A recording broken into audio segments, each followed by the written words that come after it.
Every man listening to this has to master these two areas of your life. If you can dial in these two things, pretty much everything else in your life is going to get better or easier. And that is your financial life and your physical health. These are the two parts of getting your house in order that I want to focus on. And all they tell you is to consume, whether it's social media, food, spending your money, buying shit that you don't need. Like, oh my gosh, like everything is geared for us to just spend and consume more and more and more. And it's the opposite. Like, the rich man is not the man that has everything, it's the man that doesn't need anything.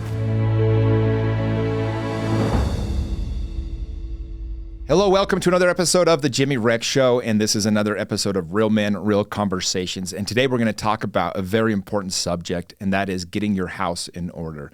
This might be one of the most important subjects I've talked about since I started this podcast. We've all heard this so many times. We've heard, about the different seasons, and during the summer seasons, everything's going well. Everything seems to be all roses ahead, and then all of a sudden, before we know it, winter hits us. And, one thing we know about life is that everything goes in seasons. Sometimes they're longer, sometimes they're shorter. But ultimately, whatever good times are rolling are going to come to an end. Whatever bad times you're in the middle of, they also eventually, even though it feels like they never will, they also come to an end. This is one of those topics that I could go a million different directions with it, but I'm going to focus on two aspects of this, because if you can dial in these two things, pretty much everything else in your life is going to get better or easier. And that is your financial life and your physical health. These are the two parts of getting your house in order that I want to focus on. Every man listening to this has to master these two areas of your life. Neglected, nothing will rob your confidence quicker. There's something about being a man that when you know you're physically inferior to other people around you, other men around you, that you're not going to be functioning with a level of confidence that you need to be at your best. And the same thing is financially. We see when men, unfortunately, a lot of their self-worth gets tied to their ability to earn income, their ability to provide. But this is so much deeper than that. It goes back to when you're a kid and you're in high school, right? How many of you remember when you were a sophomore in high school or a freshman in high school and you had a crush on a girl and you were doing everything you could to win her over, right? But then one of the older guys, maybe he was a sophomore or junior, maybe even a senior, he had a pretty nice car. Maybe he had a new Jeep or something. And he ends up winning over the girl that you had a crush on. And she's Twitter pated over him. And she ends up dating that guy. And you get left holding the bag, just sitting there. And you start thinking to yourself, dang it, I need to financially be in a place where I can impress the women. I need to be able to buy things so that this never happens to me again. I never want to feel like this again. And so I'm going to be able to. This is in our DNA. It's just how it works. And, women, a lot of the attraction is based for men, for when they're looking at a woman, a lot of the attraction is based upon what they see is visual. And a lot of that has to do with replication and survival. That's what our subconscious is always feeding us. And how healthy does that woman look? What does her ability to be able to procreate and to be able to take care of a family look like? It's all subconscious, but that's what you're seeing. And that's why beauty and feminism and all those different things are very attractive to men. Well, for women, it's not. It's a little bit different. For women, what they're looking at man is if I get pregnant from this man's child, again, this is all subconscious, but they're thinking if I get pregnant from this man, what is going to be his ability to provide and protect us? And one of your jobs as a guy, one of the main things you can do is help a woman feel safe. This is one of the most important jobs of a man, is to help a woman feel safe. Probably the most important thing you can do. If she doesn't feel safe, everything else you're going to try to do, good luck.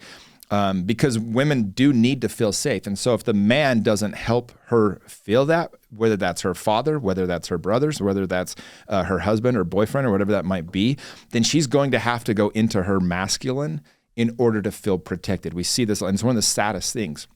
I saw a couple recently, and I was out in Hawaii at a Tony Robbins event, and I've known these people for a long time, and she used to be, the woman used to be in her masculine a lot. She owns a business. She's a badass in every way, but she always wanted to attract a masculine man. She wanted to fall in love with a guy that would be able to protect and provide, help her feel safe.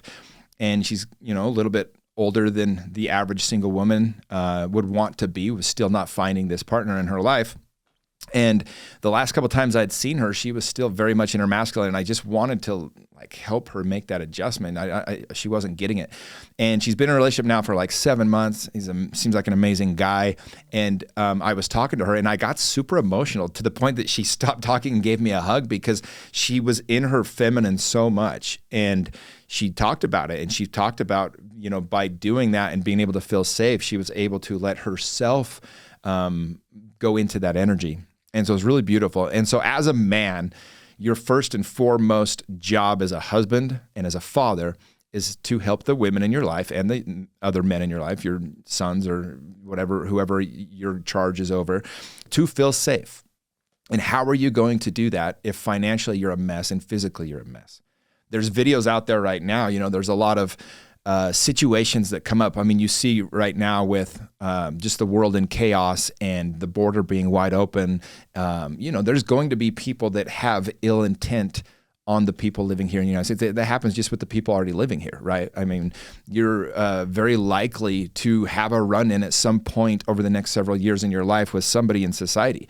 It's happened to me a couple times where if I wasn't able to physically be able to protect myself, we would have had a problem on our hands. And the entire reason why you get yourself physically in shape is so that if something happens, you can do something about it. There's a video out there. If you want to Google it, you can find it. But basically this lady is putting her child into the car and the baby's in a stroller. And it's like a feed from another building. So it's a real video. And the stroller it's like on a hill, and it starts to go towards oncoming traffic like a highway. And it's going to be an absolute disaster. This baby's going to get destroyed by a car. And she goes to do something when she notices, but she's so overweight, she's so big that she falls over and she can't get herself up to safety. And thankfully, some guy runs over and grabs the stroller just in time. Like, think of that nightmare situation where your child is headed towards oncoming traffic, but because of the physical condition that you're in, you're not able to do something about it. And I'm sensitive to the fact that, you know, it's not one of those things that's popular to talk about. I'm going to get a lot of kickback for even mentioning it the way I do here, but we have to be real. You know, the biggest killer right now in America, 25% of the people that die, it's from heart disease. It's from obesity. COVID, it was the big lie that nobody wanted to talk about, was that almost 80% of the people that died, they had a problem with obesity. And that disease, that whatever you want to call it, you know, the whole thing about COVID is that it killed people that were out of shape. I mean, that's what it did. It was people that already had body problems. And so the number one way to protect yourself when COVID hit was to go to the gym, was to go outside and run, was to go for walks, was to be in shape. And the next thing that comes might be worse than that one. And it's your responsibility as a person. I mean, this body that we have, it's the only one we get. It's the only one we get. And once you lose your health, you don't get it back. You know, there's an old saying, when you have your health, you have 100 other problems. When you don't have your health, you only have one. And I went to a Date with Destiny with Tony Robbins 7-8 years ago. Life-changing event. I've talked about it quite a bit. And at that event, he talks about you put your value system in place. And he showed us, you know, his top 20 values. And you spend an entire day going through this to put your values in order. And he said that when first time he ever did it, he was just a young, healthy guy. I mean, Tony's got more energy than any 10 people I've ever met. So health wasn't even on there. But then all of a sudden he started to have a couple of health problems, right? He started to have some issues because he ate so much salmon that the mercury from the salmon was causing him all sorts of issues. And his body started breaking down. His throat, his voice cords started to have problems, and just other issues were coming at him. He had some cancer, I believe. And all of a sudden health went from like the next year it was like 13th on his list. And then it was 6th on his list. Now it's number 1 on his list. And that stood out to me. You know, in my 20s, in my early 30s, neglected my health a lot too. I went to the gym all the time. I did other things, but there was a standard that I didn't necessarily have. And it was good enough was like kind of my motto around health. And the truth was I needed somebody to make a podcast like this that said, no, it's not good enough. Like, you owe it to yourself. Most of the passion that you're going to find in life is going to come from having a body that works the way that it's supposed to? How are you going to have a good sex life if you're way overweight? How are you going to be able to travel and play with your kids and do these different things? Like if you can't go out and spend hours and hours with your children without being exhausted, or you don't even want to go do it because you just don't have the health to do it, like you shouldn't have any priority above that. Heaven forbid something major happens. There's a giant catastrophe, or there's a war on our soil, and you have to physically be able to get people from one area to another, and you're not able to do that. Think of the tragedy of that. Or what if, nowadays, one of the most important things you can do as a parent is to get outside with your kids, go hiking and do some of these things. And if you're not able to go do that because physically it's a challenge or it's a problem, this is your sign. I had a couple of guys in my men's group. We went and, we were in Arizona. We climbed, there's a really cool hike there, Camelback Mountain, and we went through the hard part of it. And it's a hike. I mean, it's a real challenge, but it's quick. It's a couple hours, like 2 hours, but it's straight up the mountain. And, I'll never forget, I had 3 or 4 guys in the group that couldn't do the hike. I said, guys, if this isn't your wake-up call, I don't know what is, right? If you're getting on a plane and you need another seat because you're not able to just take one, like what more of a sign do you need that it's time to do something? And here's the sad part about this is, look, the game is rigged against us living in the United States. It just is. Our breads are all garbage.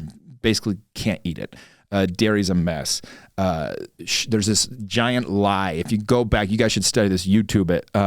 The sugar industry 70 years ago, 50 years ago, whatever it was, came out with this huge lie that fat was the enemy. And so they talked about, reducing fat and everything. I remember when I was little buying reduced fat Oreos, like that was going to somehow make me healthier. The truth is it's a sugar problem. We have a sugar problem in the United States. It is a killer. It is a cancer. It causes cancer. Literally, they've been able to prove this. And if you need some help, like getting yourself to get your head around all this, start watching some of these documentaries, start reading some of these books that are out there. Just Google it. They're just, why I shouldn't eat sugar, why sugar is bad for me. And you'll very quickly see that the game is rigged against us. I go to a gas station. I used to, when I was coming up in real estate, I didn't have time to eat dinner most of the time. And so I would have dinner at a gas station all the time. And I would try to find the healthiest things I could. I'd eat some beef jerky, some G2G bars and some of these other things. But I was eating, most days you're justifying some kind of Reese's or like a Twix or a Snickers or something like that. And it's like, how can your body repair itself? And think about this for a second. Your body is literally made up of the things that you put in it. It's made up of the food that you eat.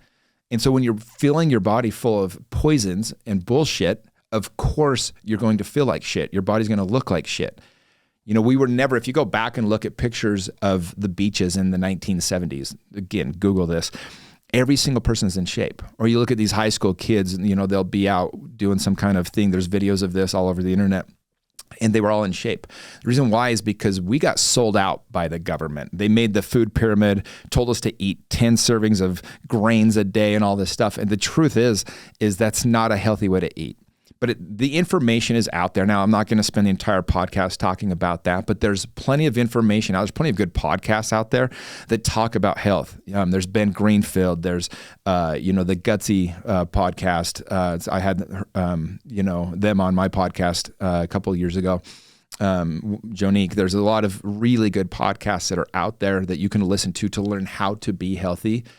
But here's the real thing. It's not a knowledge issue. We all know what to eat and what not to eat. It's a matter of working through the emotions of why we overeat and why we eat bad foods. And so one of the secrets that I've learned recently, something that's a trick that's helped me a lot. I came into this year, I weighed in at about 210, 211 at the beginning of 2023. And I just remember I kind of always fluctuated my weight a little bit. And I had this moment of clarity finally, where I was like, what am I doing? Like, I teach men how to become their best selves. And here I am, a good 15 pounds probably overweight. And so I just decided that this was never, I had to make a change that was an identity change. And again, this isn't a podcast to shame you. It's just to wake you up to the reality that if this is still something you're putting off, nothing's more important than fixing these two things in your life. Like, how many times do we have a conversation about being fat and being broke being a bad thing? It just is. And today, in today's day, it's never been more important. Like, if you want to fight the system, if you want to get back at the people trying to destroy your lives, the best thing you can do is get your house in order. The number one thing you can do to resist and to fight back, Andy Frisell talks about this all the time, is to get jacked, get yourself in a position where they can't mess with you. They can't mess with you physically. They can't mess with you financially. And that's the way that you cause a resistance. And so when you're fat or broke, think of it that way, is like you're playing into the system that they've created to destroy you. And so the first change that you want to make is look at yourself and just be real with it. Like, when you look in the mirror, how do you feel? What do you see? And the first change is an identity change. It's saying, I'm no longer going to be this person. And so what's cool is when you have an identity change, like I had recently, I went a little bit higher than I wanted to on my weight again. And because I've changed my identity, I'm no longer that fat guy. I immediately was able to dial it in and get back to my desired weight. And today I'm lower than I've been in years.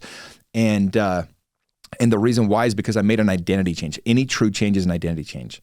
So you're not the fat kid. It's not fun to be overweight. It's not the way that you are. It's not just, it's my family eats this way. Like, I have a buddy, Michael Lisa. He's a physical trainer. And he's got this huge vision right now. I'm so proud of him. I'm so happy he's doing this.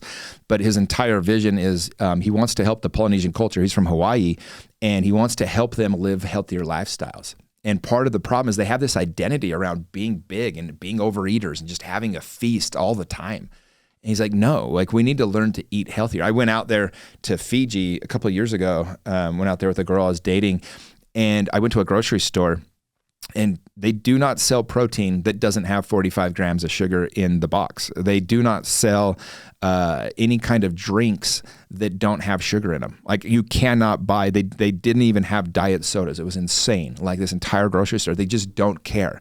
And there's an entire identity problem with that culture where it's cool to just eat whatever and whatever. And so he's taking on this challenge because he sees the benefits of how much it would help their society, how much it would help their communities to be healthy. And so that's the first thing I wanted to touch on. There's a lot of programs out there. We have one within We Are the They. We have an entire health app. We have a huge push on this, but there's a lot of free services out there too, YouTube videos. Just do a little bit of research and commit to what it is, what it means to you to be healthy. I'll tell you a couple of things that have helped me this year when I made that goal. Is I had to really research, because one of the problems is I would run and then I'd get so hungry I'd overeat. And one of the things I realized was that I was in the wrong state for, like, running makes you hungrier. And so, like, obviously running's very good for you. But even better if you're trying to lose weight and keep it off is I would walk on a Peloton or a treadmill for 30 minutes a day at a 10 incline at 3 miles an hour. That's the fat burning zone. It's easy to do. I can literally be on my phone while I'm doing it, having a conversation. And by the time I'm done, I am drenched in sweat. It burns about 300 calories in 30 minutes. And so that's one. And just tracking your food. There's an app called MyFitnessPal that is incredible for this. I just track every single thing I eat. It's funny because on both of these categories, this is one of the things, if you take nothing away from this podcast, I want you to take this away, is you have to track what you're using, both in calories for your food and your macros. And then for finances, you've got to be able to track where the money's going. If you don't track it, it just disappears on you. We're going to get into the money stuff here in a second. But I use MyFitnessPal. There's a free version, and all you do is you log your food. And it's shocking to see sometimes how much food you're eating, right? In certain foods, you just realize I'm not going to be able to have anymore. There's just certain things that they just don't fit. I used to love certain food items, but you add one of those into your MyFitnessPal. I give myself about 1,850 to 2,000 calories a day. And if you start your breakfast with French toast, or like go to like Denny's or something, you're at 1,200 calories, 1,400 calories before the day started. You're just done. You can't do it.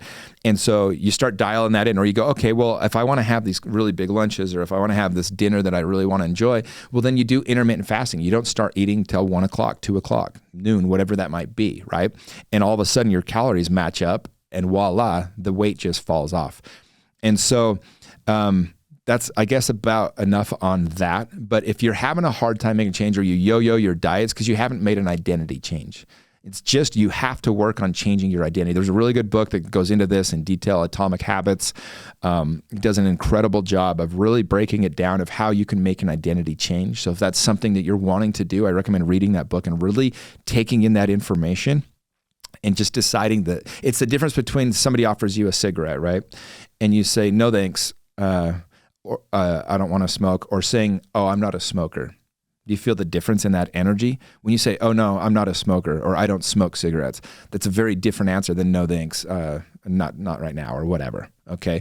And so when you make that identity change, it's just, you just know. Like, you just don't do those things anymore. You've decided to live a healthy lifestyle. And by the way, we live in a time where if you live long enough, you can probably live forever at this point. I don't know. I guess we'll see. But the lifespan of humans, the amount of life you can get out of 60, 70, 80 years is so much greater than it used to be. 200 years ago, the average man lived 35 years. 100 years ago, it was about 60 years.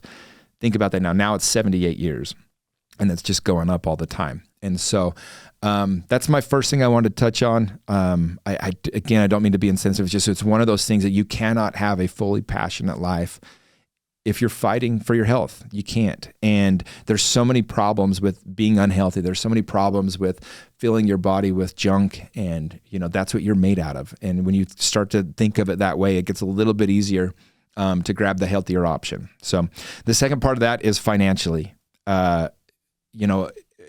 Finances, there's this game, money is a game. That's the best way I can put it. And if you don't know the rules of the game, you're going to get your ass kicked in that game.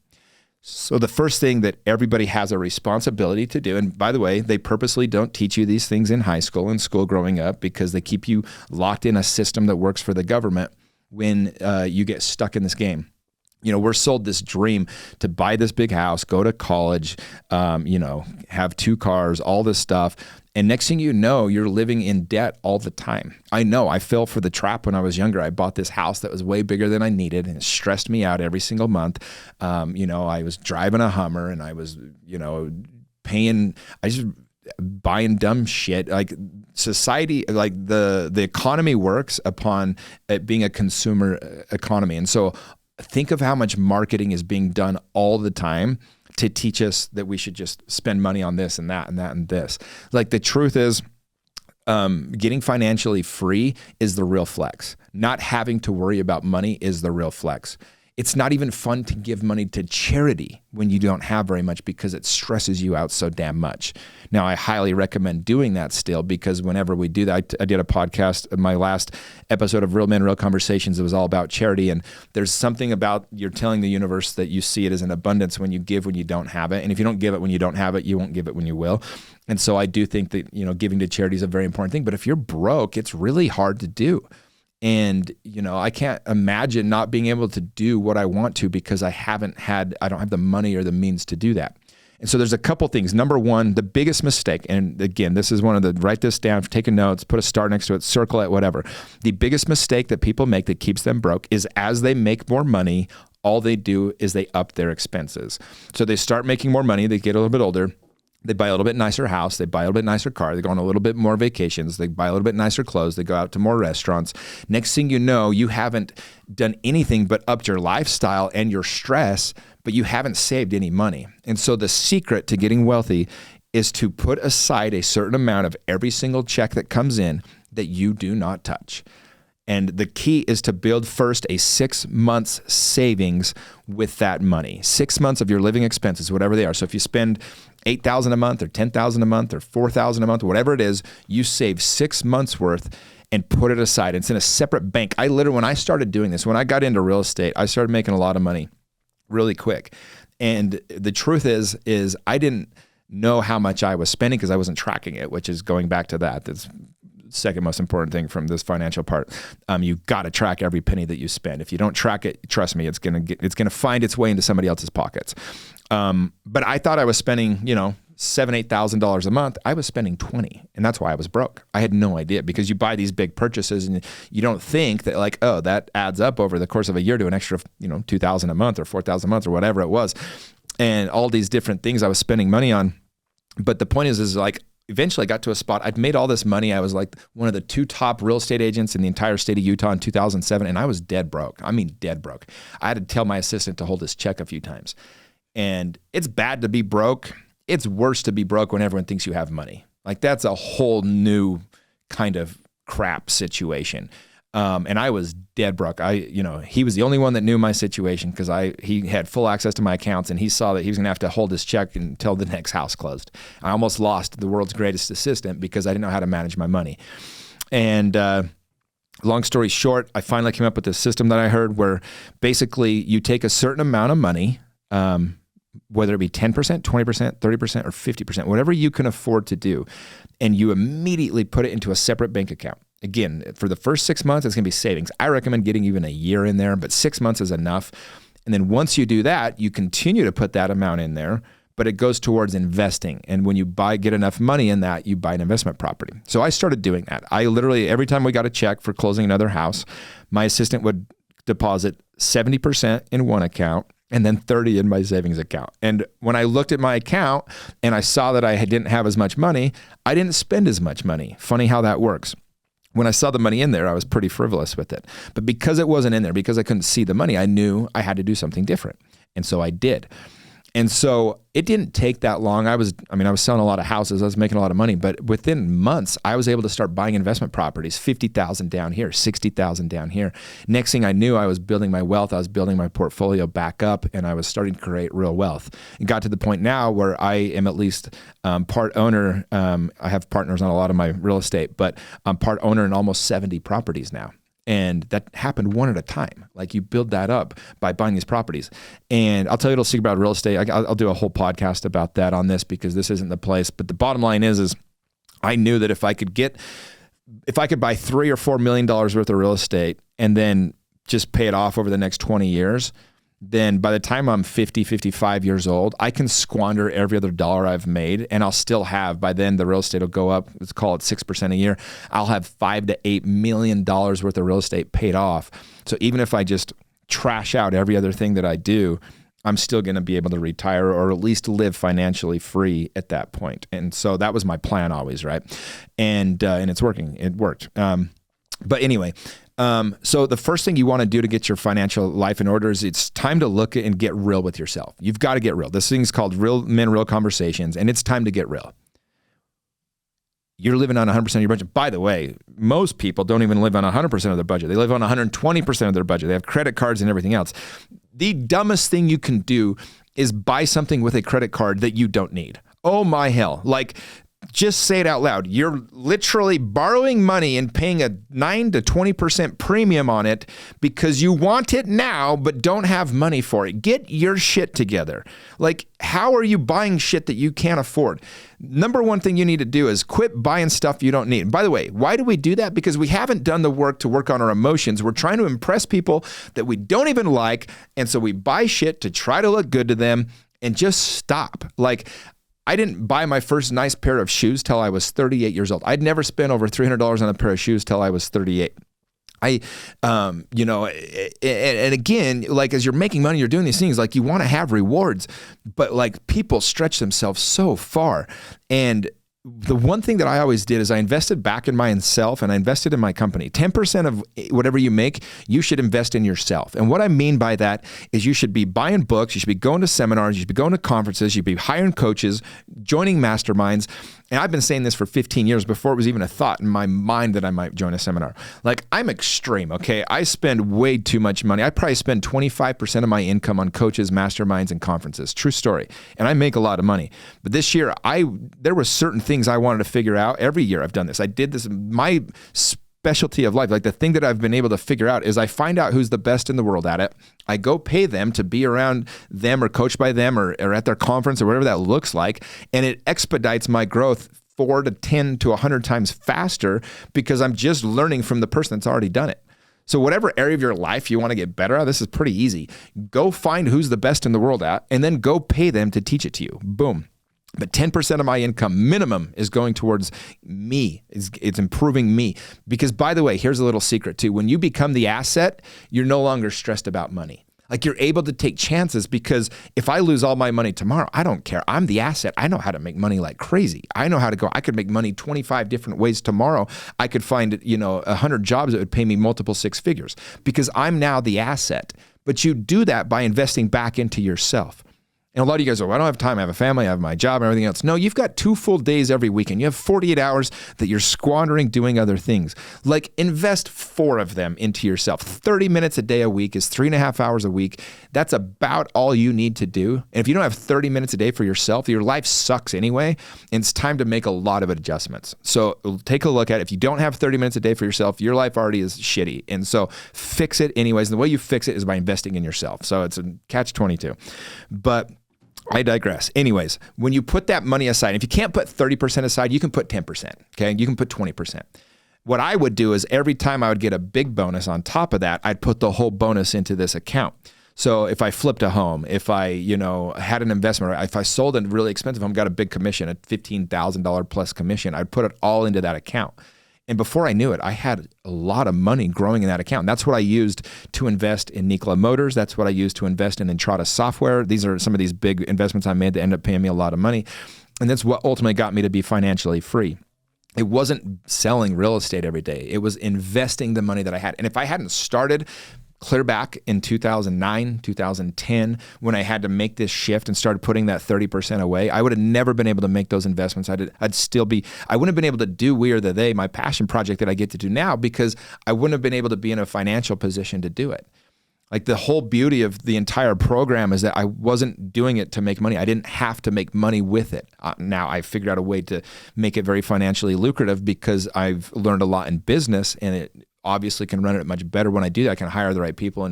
But I've poured so much into this, and every single man in my program knows that it's not a money grab. They've seen me do things and adjust and overspend and do whatever I needed to make sure they got the experience, not necessarily made sure that I made a profit. And so that's the first thing I can tell you is you've got to start living below your means. It's the simplest way to get in a financial position that works. So right now, get real with yourself. Pay off your credit cards, attack that shit, like really go after it. Like you're running out of time with inflation going up the way that it is, the value of the dollar doing what it's doing. Every single day, the system is rigged against you. It's getting harder and harder to create wealth. And every day you wait, it's going to be that much more difficult. You're going to be playing catch up your entire life. There's nothing sadder than somebody in their 50s and 60s that can't even enjoy the twilight years of their life or enjoy their kids. Somebody even that's younger, like can't take time off to coach their son in baseball, or they don't have time to work on their relationship. Like, I feel bad for you. But you've made choices, you've half-assed it in other areas, or you've allowed yourself to be reckless in spending in other things, and you haven't saved that money. And because of that, you're in the position you're in where you have to go to work every single day. Like the gift of my life right now is I don't have to do anything. I haven't had to make a decision based on my finances in a very long time. Like I can make choices based on what's best for me and the people around me, not based on what I can afford to do. And, I've talked about this again. I talked about this on the last episode about charity. But if you think money can't buy happiness, you haven't given enough of it away. It is so fun to be able to, the other day I was out in Hawaii at that event. And I was in the hot tub, and the server lady was coming around and doing drinks and food and stuff like that. And I made my order, and she came back, and I left the $100 tip. And it was funny because I don't think twice about it anymore. And she came back over, and she was emotional, and she said, "Can I just hug you?" I'm like in the hot tub, and she's like bending down to give me a hug. And she's like, "You have made my day. You've made my week." And then the next day I saw her, and she just ran over to me. She goes, "Let me buy you a drink." I'm like, "Oh, I'm good. Thank you." But like, she's just, to be able to share that kind of happiness, you can't do that if you're not in a place financially where it doesn't, set you back. And you shouldn't really, if you can't afford to do it. And so ultimately, being financially free allows you to have a more passionate life. It allows you to love bigger. It allows you to make choices that are the right choices. And by the way, going back to health, it allows you to be healthier. Like, again, because the system's so rigged against us right now, all they tell you is to consume, whether it's social media, food, spending your money, buying shit that you don't need. Like, oh my gosh, like everything is geared for us to just spend and consume more and more and more. And it's the opposite. Like, the rich man is not the man that has everything. It's the man that doesn't need anything. So again, the key is not to need more or want more. It's to need less. And you hear a lot about this nowadays, but ultimately, if you're not happy with what you have, money is only going to magnify your situation. It's not, it might make it a little bit more tolerable, but it's not going to make you happier if you're not happy otherwise. And so this idea that you can buy your way into happiness, or that if I just had this, if I just bought this, there's so many times I see mistakes with young couples. They overextend for a house they can't afford, and they're trying to impress people, and they're trying to prove themselves, and they end up getting caught in this position. I mean, I did it. I bought a house in 2007. It was like 6,000 square feet in Draper, the nicest area of town. I had a swimming pool. We used the pool twice in the entire year and a half I had that house. Like it made zero sense to be there. I was stressed out of my mind. I had 6 roommates to help me pay for the damn thing. So we always had 1 million people over. Just not an ideal situation. But I was trying to prove myself, and how many times do we do this? And by the way, I'm only speaking from experience. I made a lot of these money mistakes because I was trying to prove that I was somebody. And so when I say this, it's not because I'm condemning you. It's because I've learned this from past experience. This last, real estate cycle, I saw so many people, buying these big houses, and it worked when rates were 2.5 or 2.9 or whatever else. It still made sense. A lot of people got into amazing properties, and I was very tempted to buy my dream home. I was very tempted to, really splurge and go for it. And I just remembered what it was like in 2007 when the market turned. I remembered those years, 2007, 8, 9, 10. They were brutal. Like they were so hard. I was so stressed. I wasn't able to be my best self because I was stressed about money. I was stressed about house payments. I was stressed about these stupid investments I made that didn't make any sense at the time because I didn't know what the hell I was doing. And I just said to myself this go around, I said, I'm not going to do that. We were going to meet up with a group of friends recently, and they met at my house, and one of the girls, one of the women said, she goes, wow, I'm surprised you don't have like a nicer house. And I just kind of laughed. My house is a nice house, but it's pretty basic. If I'm being honest, 4,500 square foot house. I rent out my basement. But to give you an idea, my house payment is $2,100 a month because the amount of money I put down, when I bought it, the interest rate that I got, and then I rent my basement for $1,500 a month, and my principal gets paid down about $1,500 a month too. So I essentially make, if you include the principal pay down, I make $900 a month to live in my house. And I did that because I learned from my past mistake. Like I just didn't want to be stressed over a house payment. I want to be able to leave on a vacation for 3 weeks if I want and not have to be like, I wonder what's going on with the house. Like big, money spent comes with big problems. And so ultimately, I get it. I get the alert. I went a couple weeks ago. I went to go buy a new car. I hadn't bought a new car in 6 years. I just re-update my truck every 2 years, and I have my car. My Tesla's a 2015. It's like one of the first ones, but it works really well for me. And I mean, a truck's a nice vehicle and whatever else. But I was like, you know what? I've always loved the G-Wagon. I'm gonna go buy a G-Wagon. It's time. And so I went down there. I went down to the dealership, went all the way, drove like an hour north to go test drive this G-Wagon. And I went in it. And by the way, I didn't know how much they cost. I'm like, oh my gosh, like they're really expensive, it turns out. But I'm sitting there and I'm saying to myself, I took just long enough to ask myself a couple questions. I said, Jimmy, do you really want this car, or what's going on here? And I caught myself, even after all these years and all the work I've done, I'm like, no, I think I'm buying it for the wrong reasons. I was like, what am I doing? And I just walked away and I didn't do it. I just updated my truck again, bought a new truck. And so I know how easy it is to get caught up in that. I know how easy it is to fall for that trap. And so I just warn you, the flex is not the G-Wagon. The flex is not the big house. The flex is being able to do whatever you want when you want. It's when shit hits the fan and you're not stressed. It's when the economy goes into a tank and you don't even notice. It's when gas goes to $10 a gallon, you don't even look. That's the flex, because you've set yourself up in a way where you're just not stressed over money. I'll tell you a quick little story. One of the things that drives me, it's one of the things that drove me to make money originally, but now it's one of the things that drives me to be smart about it, is when I was a kid, I used to sit at the bottom of the stairs and I would listen. My parents would fight about money all the time. And almost every fight they had was about money. And I remember even as a little boy just saying to myself, when I'm older, I'm going to have money because then I won't have problems in the house. And that's what drove me. It is. I've talked to therapists about this and everything else, and it drove me to be somebody that was making a lot of money. But ultimately what I was searching for was peace. And I think that's the message I want to leave you with here is like, when it comes to your health, when it comes to finances, if you let either of those things get out of control, there's not going to be peace. There's not going to be happiness. There's going to be stress.